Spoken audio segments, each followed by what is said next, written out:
വരുന്ന അബ്ഡോമിനൽ ഡിസ്റ്റൻഷൻ, കീഴ്വായു പോക്ക്, ഛർദ്ദിക്കാൻ വരിക, ഓക്കാനം, വയറ് വേദന, വയറിൽ എന്തെല്ലാമോ അസ്വസ്ഥത, അവിടെയെല്ലാം നീറ്റലുണ്ടാകുക, നെഞ്ചിരിച്ചിലുണ്ടാകുക, നെഞ്ചിന് ബുദ്ധിമുട്ടായിട്ടുണ്ടാകുക, ഗ്യാസ് കയറുക, തലയിൽ മുതൽ താഴെ നഖം വരെയും ഗ്യാസ് കയറുന്ന ആൾക്കാരൊക്കെ ഉണ്ട്.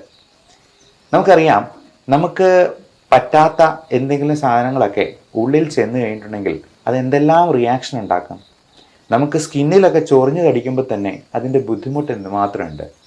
ഇതുപോലെ വയറിനുള്ളിൽ, നമ്മുടെ വയറിൻ്റെ എപ്പിത്തീലിയൽ ലൈനിങ്ങിൽ ഒക്കെ ഇങ്ങനെ ചൊറിഞ്ഞു കടിച്ചതുപോലുള്ള ലീഷൻസ് ഉണ്ടായാലോ, അതുപോലെ അൾസേഴ്സ് ഉണ്ടായെന്നാലോ, ഈ പറയുന്ന നീറ്റിലൊക്കെ എങ്ങനെയാണ് ഉണ്ടാവുക? നമുക്ക് കയ്യിലുണ്ടാകുന്ന നീറ്റിൽ പോലെ ആയിരിക്കത്തില്ല വയറിനുള്ളിലുണ്ടാകുന്ന നീറ്റിലും ഗ്യാസും പുകച്ചിലുമൊക്കെ അത് ചിലപ്പം മറ്റേതെങ്കിലും ഒരു തരത്തിലായിരിക്കും.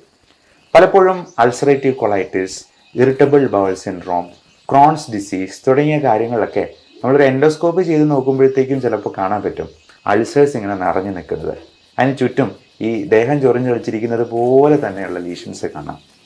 അതേപോലെ പലതരത്തിലുള്ള ഇൻഫെക്ഷൻസ് ഉണ്ടാകാം. എല്ലാം നമ്മൾ കഴിക്കുന്ന ഭക്ഷണത്തിൽ തന്നെ ഉണ്ടാകുന്നതാണ്. നമുക്ക് പറ്റാത്ത പല ഭക്ഷണങ്ങളും ഉള്ളിൽ ചെല്ലുന്നുണ്ടാവാം. ഇപ്പോൾ നമ്മുടെ സ്കിന്നിൽ എന്തെങ്കിലും ഒരു ചൊറിയണം പോലെ ഒരു സംഗതി തട്ടുന്നാൽ പോലും നമുക്ക് ചൊറിഞ്ഞു തടിക്കും, തിണുക്കും. ഇതേപോലെ തന്നെ നമ്മുടെ കൊച്ചു കുട്ടികളിൽ പോലും പലതരത്തിലുള്ള വിരശല്യങ്ങളും അവർക്ക് പറ്റാത്ത ഭക്ഷണങ്ങളും അകത്ത് ചെല്ലുന്നത് കൊണ്ടുള്ള റിയാക്ഷൻ ഉണ്ടാകുന്നുണ്ട്, അലർജി ഉണ്ടാകുന്നുണ്ട്. പലപ്പോഴും ഈസ്നോഫിൽ കൗണ്ട് ഒരു പരിധിയിൽ കൂടുതൽ, അതായത് 8-9% ഒക്കെ ഉണ്ടെന്നുണ്ടെങ്കിൽ നമ്മൾ കൊച്ചുകുട്ടികൾക്കും മുതിർന്നവർക്കും ഉറപ്പായിട്ടും കൊടുക്കുന്ന ഒരു മരുന്നുണ്ട്, ആൽബൻഡസോൾ. ഞാൻ ഒരു പടിയും കൂടെ കടന്ന് ആൽബൻഡസോൾ പ്ലസ് ഐവർമെക്റ്റിൻ രണ്ടും കൂടെ ചേർന്നുള്ള, അതായത് എല്ലാ തരത്തിലുള്ള അണുക്കളും ചത്തുപോകുന്ന രീതിയിലുള്ള ഒരു മരുന്ന് 6 മാസത്തിലൊരിക്കൽ ഉറപ്പായിട്ടും ഇങ്ങനെയുള്ളവരിൽ കൊടുക്കാറുണ്ട്. ചിലപ്പോൾ അത് റിപ്പീറ്റായിട്ട് 2 പ്രാവശ്യമൊക്കെ ചില ആൾക്കാരിൽ കൊടുക്കാറുമുണ്ട്. അപ്പോൾ ഇത് എന്തുകൊണ്ടാണ് ഈ ഈസ്നോഫിൽ കൗണ്ട് കൂടുമ്പോൾ, അതായത് അലർജി ഉണ്ടാകുമ്പോൾ ഈ ആൽബൻഡസോൾ കൊടുക്കുന്നത്? അത് മാത്രമല്ല, ഇങ്ങനെ ഈസ്നോഫിൽ കൗണ്ട് 10-ന് മുകളിലായിട്ട് നിൽക്കുകയാണെങ്കിൽ, അബ്സല്യൂട്ട് ഈസ്നോഫിൽ കൗണ്ട് 1000-ന് മുകളിലാണെങ്കിൽ, IgEയുടെ അളവ് ഒരു 100-ന് മുകളിലാണെങ്കിൽ ഒക്കെ ഭയങ്കരമായ അലർജി ഉണ്ട് എന്നുള്ളതാണ് അർത്ഥമാക്കുന്നത്. പക്ഷെ അന്നേരം നമ്മൾ കൊടുക്കുന്ന ഒരു മരുന്നാണ് ഈ പറയുന്ന ആൽബൻഡസോൾ DEC, ഡൈഇഥൈൽ കാർബമസൈൻ. അതായത് ഫൈലേറിയൽ വേംസ്, ചില തരത്തിലുള്ള വിരകൾക്ക് കൊടുക്കുന്ന ഒരു മരുന്നാണ്. ഇത് രണ്ടും കൂടെ കമ്പൈൻ ചെയ്ത്, അതും സിട്രസിൻ്റെ മരുന്നും കൂടെ, അലർജിക്കുള്ള മരുന്നും കൂടെ കമ്പൈൻ ചെയ്ത്, ബാനസിഡ് ഫോർട്ട് എന്നൊക്കെയുള്ള പേരിൽ നിങ്ങൾ കേട്ടിട്ടുണ്ടാവാം. 3 ആഴ്ചത്തേക്ക് ദിവസം 3 നേരം വെച്ചിട്ട് കഴിച്ചോണം, നിർത്തരുത് എന്ന് ഡോക്ടർ കട്ടായം പറയുന്നത് നിങ്ങൾ തന്നെ ചിലപ്പോൾ ശ്രദ്ധിച്ചിട്ടുണ്ടാവാം. അതോടൊപ്പം തന്നെ ചിലപ്പോൾ സ്റ്റിറോയിഡ് മരുന്നും കൊടുത്തേക്കാം. അപ്പോൾ ഈ പറയുന്ന അലർജിയും ഇത്തരത്തിലുള്ള വയറിൻ്റെ ഇൻഫെക്ഷൻസും വയറ് സംബന്ധമായിട്ടുള്ള ഗ്യാസ് പ്രോബ്ലംസും ഒക്കെ തമ്മിൽ അലർജിപരമായ ഭക്ഷണത്തിലുള്ള ഇൻടോളറൻസുമായിട്ട് അഭേദ്യമായ ബന്ധമുണ്ട് എന്നുള്ളതാണ് നമ്മൾ ഇതിൽ നിന്നും മനസ്സിലാക്കേണ്ടത്. നമുക്ക് പറ്റാത്ത ഭക്ഷണം, അത് നമ്മൾ ഡെയിലി കഴിക്കുന്ന അരി, ഗോതമ്പ്, പാല്, മുട്ട, ഇറച്ചി ഉൽപ്പന്നങ്ങൾ പറയാനില്ല. മീറ്റ് ഐറ്റംസും സീ ഫുഡ് ഐറ്റംസും ഒക്കെ ഒരുപാട് തരത്തിലുള്ള അലർജിക് റിയാക്ഷൻ ഉണ്ടാക്കും. സായിപ്പന്മാർ പണ്ട് ഗോതമ്പിൻ്റെ അലർജിയെ ഗ്ലൂട്ടൻ ഇൻടോളറൻസും മിൽക്കിൻ്റെ അലർജിയെ ലാക്ടോസ് ഇൻടോളറൻസ് എന്നൊക്കെ പറയും. നമ്മൾ ഒരു 5 സ്റ്റാർ ഹോട്ടലിൽ ചെയ്യുമ്പോഴോ ഫ്ലൈറ്റിൽ ബിസിനസ് ക്ലാസ്സിൽ യാത്ര ചെയ്യുമ്പോഴൊക്കെ, സാധാരണ ഇക്കണോമിക് ക്ലാസ്സിലൊന്നും ചോദിച്ചു എന്ന് വരത്തില്ല, നമുക്ക് അലർജിയുള്ള എന്തെങ്കിലും ഉണ്ടോ എന്നുള്ളത് ഡോക്യുമെൻ്റ് ചെയ്യാനായിട്ട് അവർ ആവശ്യപ്പെടും. അപ്പോൾ അതിനനുസരിച്ചിട്ടുള്ള ഭക്ഷണമേ അവർ വിളമ്പാൻ പാടുള്ളൂ. അത് ഷെഫായിട്ട് പഠിച്ചിട്ടുള്ളവർക്കൊക്കെ നന്നായിട്ട് അറിവുള്ളതാണ്. അപ്പോൾ ഇങ്ങനെ എന്താണ് നമുക്ക് അലർജി എന്ന് എങ്ങനെ കണ്ടുപിടിക്കും? അതിനൊരു മാർഗമുണ്ട്. അലർജിയുടെ സ്കിൻ പ്രിക്ക് ടെസ്റ്റ് ഉണ്ട്. നമ്മൾ സ്കിന്നിൽ തന്നെ ഓരോ ഫുഡ് അലർജൻസിൻ്റെയും റിയാക്ഷൻ നോക്കി മനസ്സിലാക്കുന്നത്. അപ്പോൾ നമ്മൾ ഒരു അലർജിയുള്ള സാധനം തൊട്ടെന്നുള്ള റിയാക്ഷൻ പോലെ നമ്മൾ ഇതൊന്ന് ചെറുതായിട്ടൊന്ന് പോറിച്ച് കൊടുക്കുമ്പോൾ അതിൽ വരുന്ന റിയാക്ഷൻ, അത് കോളം വരച്ച് വളരെ സിസ്റ്റമാറ്റിക് ആയിട്ടാണ് ചെയ്യുന്നത്. ഏകദേശം 1 മണിക്കൂറോളം സമയമെടുക്കും. അപ്പോൾ തന്നെ നമുക്ക് റിപ്പോർട്ടും കിട്ടും. ജീവിതത്തിൽ ഒരിക്കലെങ്കിലും ഇത്തരത്തിലുള്ള പ്രശ്നങ്ങളുള്ളവർ നിർബന്ധമായും ഈ ടെസ്റ്റ് ഒന്ന് ചെയ്ത് നോക്കുന്നത് നല്ലതായിരിക്കും. അങ്ങനെ കണ്ടുപിടിച്ചെന്നാൽ നമുക്കതിൽ ഒഴിവാക്കാൻ പറ്റാത്ത സംഗതികൾക്ക് ഇമ്മ്യൂണോതെറാപ്പി എന്ന് പറയുന്ന ഒരു ട്രീറ്റ്മെൻറ്റ് വഴി ഇതിന് നമുക്ക് പൂർണ്ണമായിട്ടുള്ള വിമോചനം സാധ്യമാണ്. പഠനങ്ങൾ പറയുന്നത് 92% എഫിക്കസിയാണ് ഇതിന്. അത് കൊച്ചു കുട്ടികൾ മുതൽ പ്രായമായവർക്ക്, അത് ഒത്തിരി പ്രായമാകുന്നതിന് മുമ്പ് ചെയ്യുന്നാൽ ഏറ്റവും നല്ലത്. കാരണം ഇതുപോലെ ഒരുപാട് അലർജിക് റിയാക്ഷൻ ഉണ്ടായി അതിൻ്റെ ഡീസെൻസിറ്റൈസ് ചെയ്യുന്നത് വളരെ ദുഷ്കരമാകുന്ന ഒരു പ്രായത്തിൽ അത് ചെയ്യുന്നതുകൊണ്ട് ഈ പറയുന്ന റിസൾട്ട് നമുക്ക് കിട്ടിക്കൊള്ളണമെന്നില്ല. അതുകൊണ്ട് ഇങ്ങനെയുള്ള കാര്യങ്ങളെക്കുറിച്ച് നമ്മൾ മനസ്സിലാക്കുക. അടുത്ത കാര്യം, നമ്മൾ ഈ പറയുന്ന അല്ലെങ്കിൽ ഈ ജീർണിച്ചതും വേസ്റ്റ് ആയിട്ടുള്ളതുമൊക്കെ പുറന്തള്ളാനായിട്ട് നമ്മൾ ഭക്ഷണത്തിൽ ശ്രദ്ധിക്കേണ്ട, നമ്മുടെ ലൈഫ് സ്റ്റൈലിൽ മോഡിഫൈ ചെയ്യേണ്ടത് എന്തൊക്കെയാണ് എന്നുള്ളത് മനസ്സിലാക്കിയിരിക്കുക. നമുക്ക് എല്ലാവർക്കും അറിയാം, ഈ ആദ്യം പറഞ്ഞ പോലെ ചൂലെടുത്ത അടിച്ച് വൃത്തിയാക്കുന്നത് പോലെ ഫൈബർ കണ്ടൻ്റുള്ള ഭക്ഷണം വേണമെന്നുള്ളത്. പക്ഷെ നമ്മൾ എത്ര പേര് ഈ ഫൈബർ കണ്ടൻ്റ് ഉള്ളത് കഴിക്കുന്നുണ്ട്?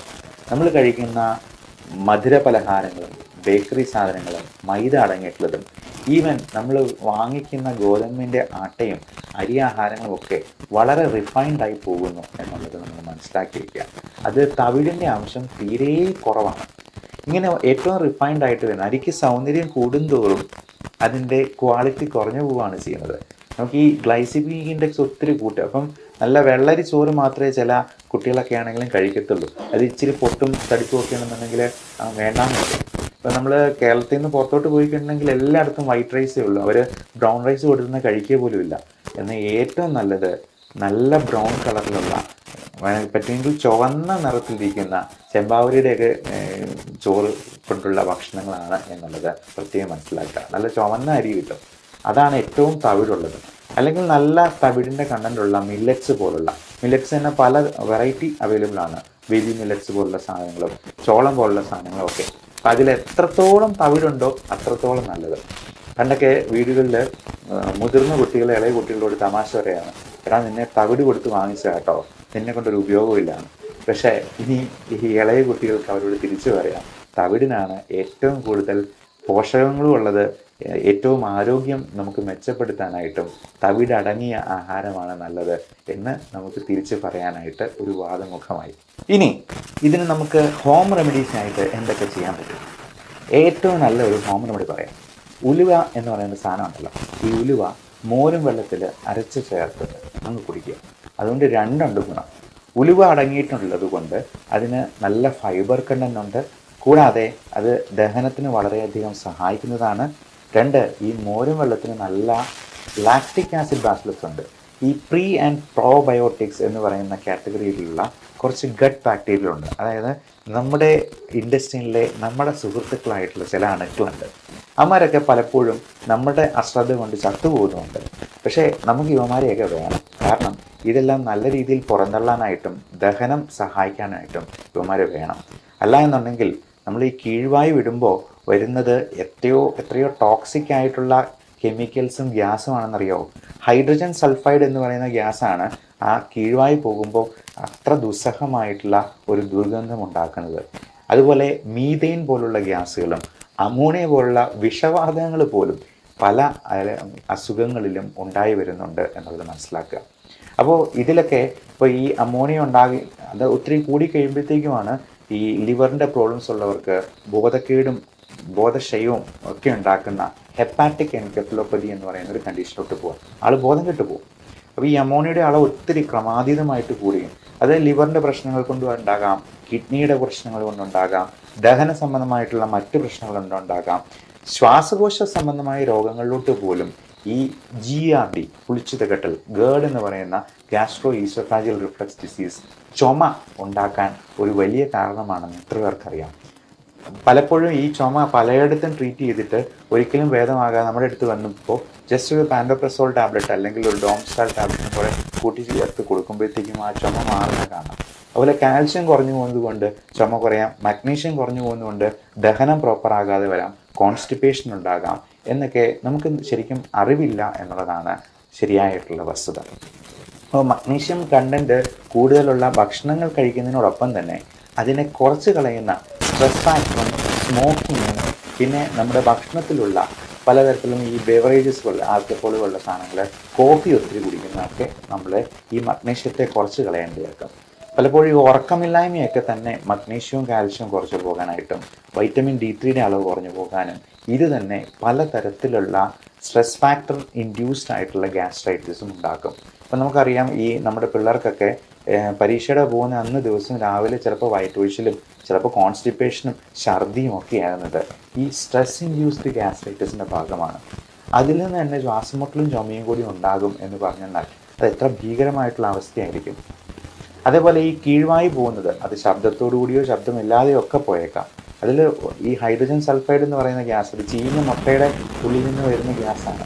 അതുപോലുള്ള സാധനങ്ങൾ നമ്മുടെ വയറിനുള്ളിൽ കെട്ടിക്കിടക്കുന്നുണ്ട് എന്നുള്ളത് നമ്മൾ അപ്പോഴേ മനസ്സിലാക്കിക്കൊള്ളണം. ഇതിന് പലതരത്തിലുള്ള മരുന്നുകൾ നമ്മൾ മോഡേൺ മെഡിസിൻ തന്നെ കൊടുക്കാറുണ്ട്. അത് പലപ്പോഴും മരുന്നുകളല്ല. ഇപ്പോൾ നമുക്ക് ഹോം റെമഡീസ് ആയിട്ട് കൊടുക്കാവുന്ന പലതരത്തിലുള്ള കാസ്റ്റർ ഓയിൽ, ആവണക്കെണ്ണ പോലുള്ള സാധനങ്ങളുണ്ട്. നല്ല ഫാറ്റ് പ്രദാനം ചെയ്യുന്ന, ഗുഡ് കൊളസ്ട്രോൾ ബാഡ് കൊളസ്ട്രോൾ രണ്ടാണെന്നറിയാം. നല്ല രീതിയിലുള്ള ഫാറ്റ് പ്രദാനം ചെയ്യുന്ന പലതരത്തിലുള്ള എണ്ണകളുണ്ട്. ഇപ്പം വെളിച്ചെണ്ണയാണെങ്കിൽ നല്ല വെളിച്ചെണ്ണ ഉപയോഗിക്കുന്നത്, നമുക്ക് തന്നെ ചക്കിലാട്ടി എടുക്കുന്ന വെളിച്ചെണ്ണയാണെങ്കിൽ ഏറെ നല്ലത്. അതേപോലെ നമുക്ക് ഈ ഒലീവ് ഓയിൽ പോലുള്ള സാധനങ്ങൾ, നമുക്ക് എണ്ണ ഉപയോഗിക്കുമ്പോൾ ഏറ്റവും ശുദ്ധമായതും ആയിട്ടുള്ള എണ്ണ നമ്മൾ മാറി മാറി ഉപയോഗിക്കാനായിട്ട് ശ്രദ്ധിക്കുക. അപ്പോൾ ഇതെല്ലാം നമ്മുടെ ഈ വയറിൻ്റെ പ്രശ്നങ്ങൾ മാറാനായിട്ടും ഒത്തിരി സഹായിക്കുന്നതാണ്.